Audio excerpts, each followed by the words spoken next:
This world is all about branding and marketing. The #1 branders in the universe is the United States. They made United States seem like it's the best place in the world to be. It's the land of the free, home of the brave. I go there to find and chase my dreams. We have to be able to tell our own stories. Directors, filmmakers, entertainers, it's going to be clearly, and the press, it's going to be your job to redefine how people think about Africa.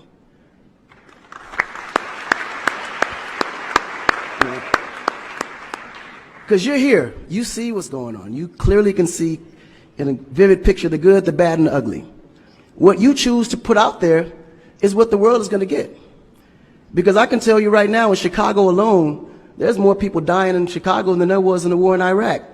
But you would never see that. There's a lot of things that's happening in the U.S. that you would never see because they choose to show you what they want you to see for,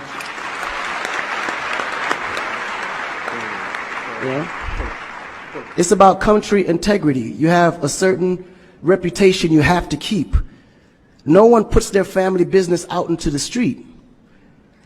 One of the problems we have in Africa is that when something happens, the press is quick to put out negative energy and quick to put out a negative story. And then that story goes on to internet, and other broadcasting systems take it and they post it.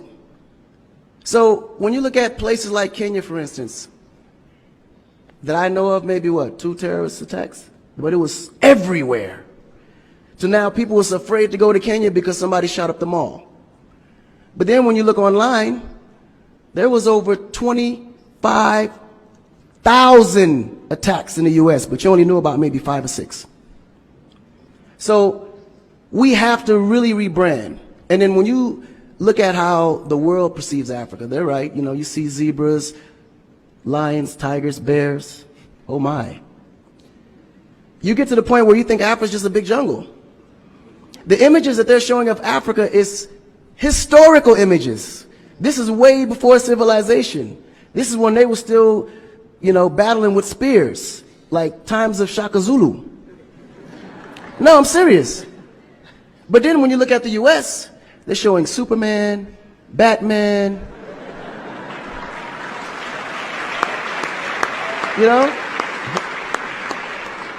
Where is our Superman? Where is our, Shaka Zulu should be a superhero today. Really. So we have to tell our own stories. I mean, even Jesus is white. And you believe it. But it's okay, because how you were framed, if you taught something from the day you were born, and your mother taught you that, your father taught you that, it's real. You never look at your mom and your dad as liars. But their mother and father taught them the same thing, because that's the kind of history that's put out for them to believe. Our history books in the U.S. is all white American history, culture that's been borrowed from other nations. But Africa have to teach the same history of our ancestors, the great things that they have accomplished. And it's going to be the jobs of directors like yourself, filmmakers like yourself, to narrate that story. How do we want to be perceived? How do we want that story to be narrated to the rest of the world? This younger generation, we kind of figured it out. Because now, when you look at hip-hop in America, every rapper is rich. Gold chains, Bentleys, nice girls by the pool with bathing suits in this big mansion. And then, when the video's over, they get on their phone and call an Uber. They don't even come in the Bentley that you just saw in the TV. But you go to Nigeria, we got Wizkid, Davido, P-Square, all these guys driving a Bentley, Mercedes. They actually own those cars. That's the difference. But if we don't translate that, they will never know. They think we're going to leave the shoot and go home on a horse or a zebra. Because that's what they know. This is why African Americans are so afraid of Africa. You mention Africa, they start shaking. There's so much fear. They don't know how to translate that.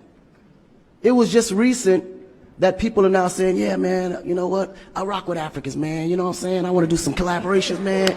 Yo, man, I need an Afrobeat remix, you know what I'm saying? But before, they'd be like, man, I don't know that dude. I'm not putting him on my record.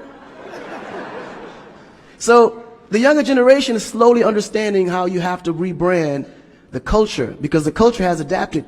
They've actually took everything that we've created and made it look better. They made a superstar look like a superstar. When I look on TV and I see our biggest entertainers, they don't look like stars. That's why you can't really respect the entertainer. If a politician saw a singer, he'd just be like, oh, he's just a local singer.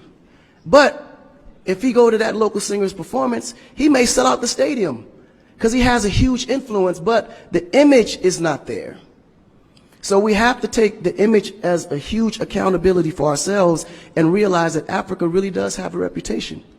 But if we allow our stories to be told, our stories will be told according to their agenda on what they need to be able to benefit from Africa. So we have to tell our story so we can be able to understand how we can utilize that story to benefit for our agenda.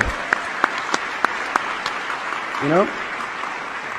So in closing, this job is for the entertainers, the filmmakers, the reporters, and anyone that creates content. We have to rebrand. And we have to rebrand it in the way that we see it and tell the story to where they can understand it, feel comfortable, and want to come here and invest.